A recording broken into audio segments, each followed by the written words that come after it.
Today we're going to look at perhaps the main knot, the most important of all, the knot that you learn that's taught by fathers to their sons. And it's the first knot that's taught. In fact, you learn it on the most important occasions, even when you're little and wear your first tie. That is the simple knot. As the name suggests, the simple knot is perhaps the most elementary one to perform. Now, I'll show you how to do it in a few simple steps. I place the wide end over the narrow end.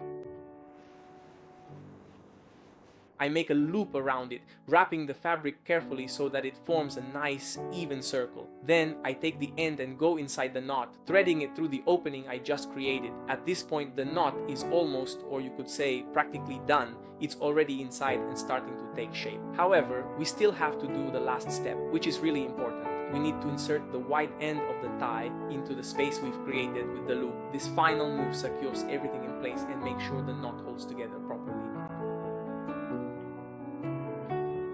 Pulling the wide end, we tighten the knot. By pulling the narrow end, instead, we bring it to the neck.